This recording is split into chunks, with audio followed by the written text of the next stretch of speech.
Shalom Bapak Ibu Saudara-saudari yang terkasih. Kita ketemu lagi di Sermon Day Today hari ini.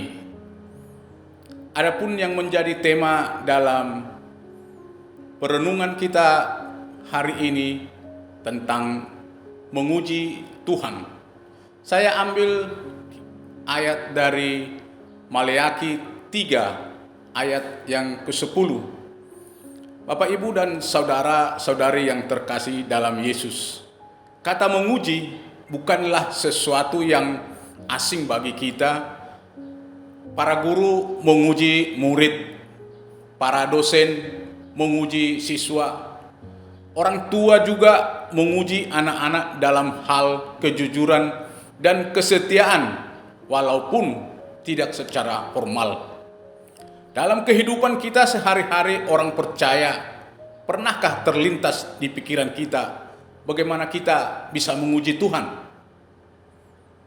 Padahal Tuhan memberi kesempatan dan memperkenankan untuk menguji Dia di dalam kehidupan kita orang-orang percaya. Satu-satunya ayat firman Tuhan yang diperkenankan untuk menguji Tuhan terdapat di dalam Maleakhi pasal 3 ayat yang ke-10. Saya bacakan untuk kita. Bawalah seluruh persembahan persepuluhan itu ke dalam rumah perbendaharaan, supaya ada persediaan makanan di rumahku, dan ujilah aku, firman Tuhan semesta alam, apakah aku tidak membuka bagimu tingkap-tingkap langit dan mencurahkan berkat kepadamu sampai berkelimpahan. Bahwa untuk mengerti firman Tuhan di atas, kita perlu memahami konteksnya. Jika dicermati konteks Maleakhi pasal 3 ayat 6 sampai 12, tampak Allah sedang murka atau marah terhadap bangsa Israel, karena bangsa Israel telah menyimpang dari ketetapan Allah dan tidak memeliharanya. Tahukah Bapak Ibu penyimpangan apa yang dilakukan bangsa Israel terhadap Allahnya? Menurut Maleakhi pasal 3 ayat 6 sampai 12, persembahan persepuluhan dan persembahan khususlah yang membuat Allah marah atau murka, karena bangsa Israel telah menipu Allah dalam memberikan persepuluhan, dan hal ini terlihat di ayat 7 sampai ayat yang ke-9. Walaupun bangsa Israel telah menipu Allah dalam hal persembahan persepuluhan dan persembahan khusus, namun bangsa Israel tidak merasa bersalah dan terkesan mereka membela diri dengan bertanya, bolehkah manusia menipu Allah? Dan dengan cara bagaimanakah kami menipu engkau? Pertanyaan bangsa Israel ini sesuatu yang sangat keji dan menyakitkan hati Tuhan. Padahal bangsa Israel tahu bagaimana campur tangan Tuhan di dalam kehidupan mereka. Mereka sangat mengetahui dan percaya bahwa Allah yang mereka sembah itu adalah Allah yang Maha Tahu. Persepuluhan untuk yang pertama kali disebut di dalam Alkitab, yakni dalam kisah Abraham dan Melkisedek. Dapat kita baca dalam Kejadian pasal 14 ayat 17 sampai 20, di mana Abraham memberikan persepuluhan kepada Melkisedek, raja Salem itu, karena Abraham menang dalam melawan musuh-musuhnya. Kemudian Melkisedek memberkati Abraham. Yakub yang adalah cucu dari Abraham disertai Tuhan dan dilindungi dalam perjalanan ketika ayahnya Ishak memberangkatkan pergi ke Haran dan kembali dengan selamat ke rumahnya. Kemudian Yakub menepati nazarnya dengan selalu mempersembahkan 1/10 nazarnya dari segala sesuatu yang diberikan Allah kepadanya. Kejadian 28 ayat 20. Artinya Abraham telah mewariskan pengajaran iman kepada anak dan cucunya tentang persembahan persepuluhan yang belum diatur di dalam hukum Taurat. Setelah Abraham, Yakub, persepuluhan ditetapkan Allah di dalam hukum Taurat di zaman Nabi Musa. Dan hukum persepuluhan itu menjadi sesuatu yang dihidupi dan ditaati oleh bangsa Israel. Dalam perjanjian lama, persepuluhan itu harus dibawa ke bait Allah dan diberikan kepada suku Lewi dan menjadi milik pusaka suku Lewi. Karena suku Lewi tidak memperoleh bagian pusaka dari tanah perjanjian. Dan hal ini untuk membahas pekerjaan dan mereka lakukan di kemah pertemuan menjadi suatu ketetapan Allah yang harus dipelihara dan dihidupi bangsa Israel turun-temurun. Namun di dalam masa pembuangan ke Babilonia, bangsa Israel tidak lagi taat dan menghidupi persepuluhan ini, sehingga mereka mengabaikan persepuluhan. Namun ketika kembali bangsa Israel dari pembuangan dari Babilonia, mereka membangun bait suci Allah, tetapi mereka mengabaikan persepuluhan dan mereka tidak menjalankan ketetapan-ketetapan yang telah ditetapkan oleh Allah melalui Nabi Musa. Bangsa Israel tidak melakukan ketetapan ini serta tidak memelihara persepuluhan, sehingga Allah murka dan marah dengan memberi perintah kepada bangsa Israel untuk menguji dengan membawa seluruh persembahan persepuluhan. Sebenarnya Allah ingin bermaksud menyatakan bahwa ketika bangsa Israel memberikan persembahan persepuluhan, hendaknya persembahan itu diberikan tanpa ada keraguan bahwa Allah akan memberkati mereka. Inilah yang melatar belakangi Allah diuji lewat persembahan persepuluhan.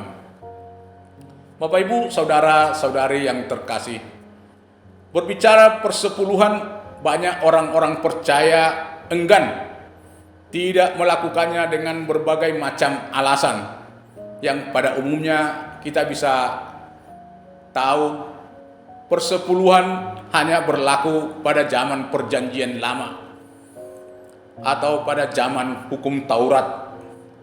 Zaman anugerah sekarang ini tidak perlu memberi persepuluhan karena semuanya sudah selesai dan telah tuntas dilakukan Yesus di kayu salib. Ada juga yang berpendapat ketaatan terhadap perintah Tuhan lebih daripada memberi persepuluhan.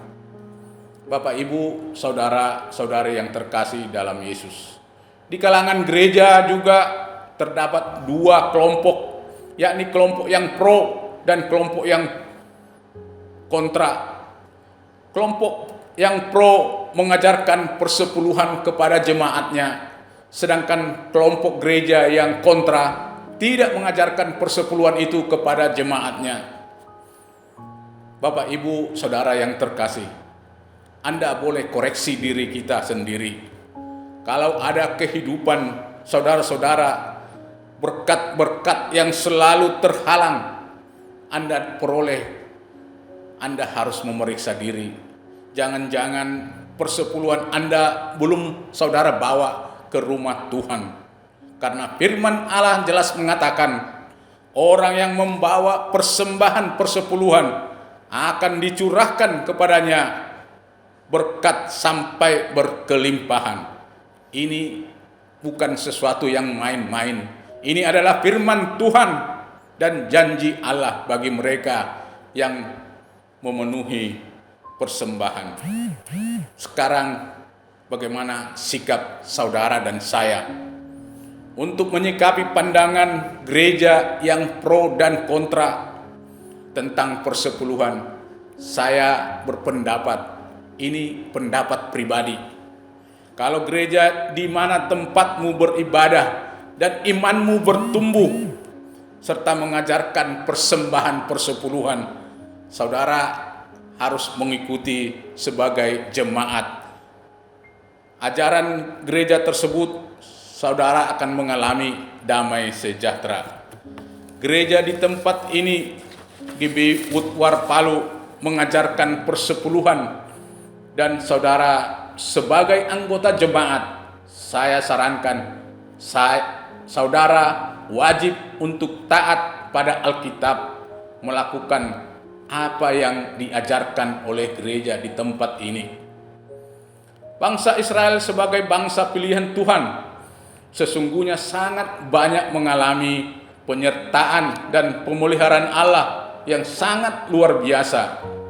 Berkat mukjizat, walaupun demikian bangsa Israel masih tetap memberontak dengan melanggar ketetapan-ketetapan Allah dalam mempersembahkan persepuluhan. Bapak Ibu Saudara yang terkasih, kalau bangsa Israel telah menyimpang dari ketetapan Allah dan tidak memelihara persembahan persepuluhan, Allah murka atau marah.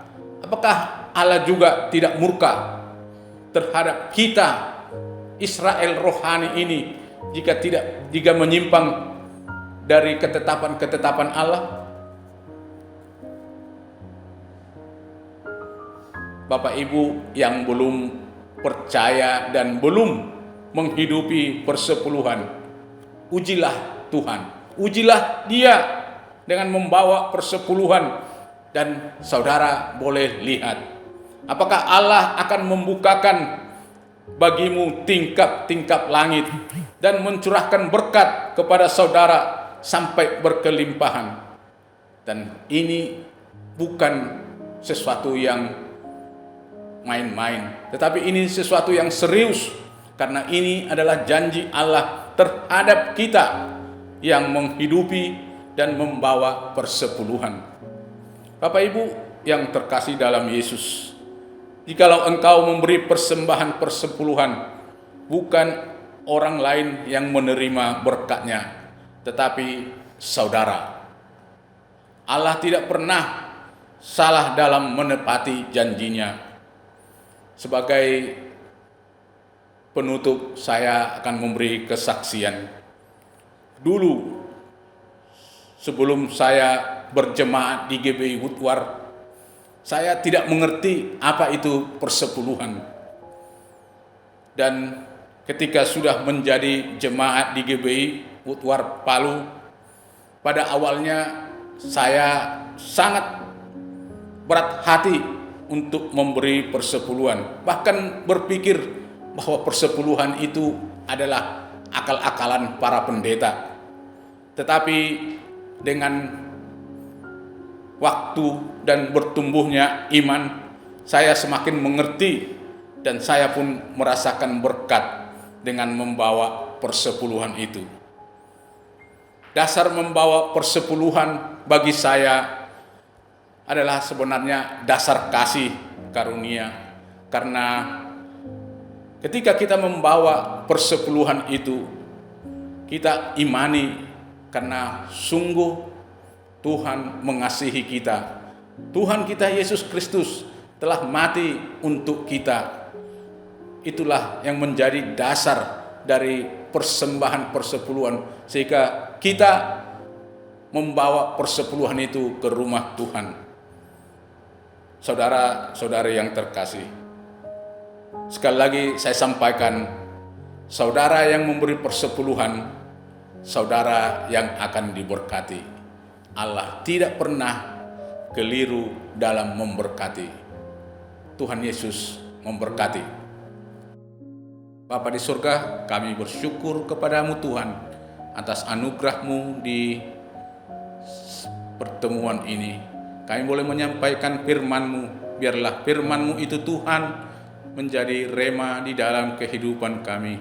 Kami percaya bahwa Ketika kami percaya kepadamu, ya Tuhan, kami tidak pernah Engkau tidak berkati, tetapi Engkau selalu memberkati kami di dalam kehidupan kami.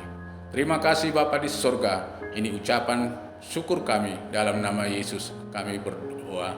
Amin.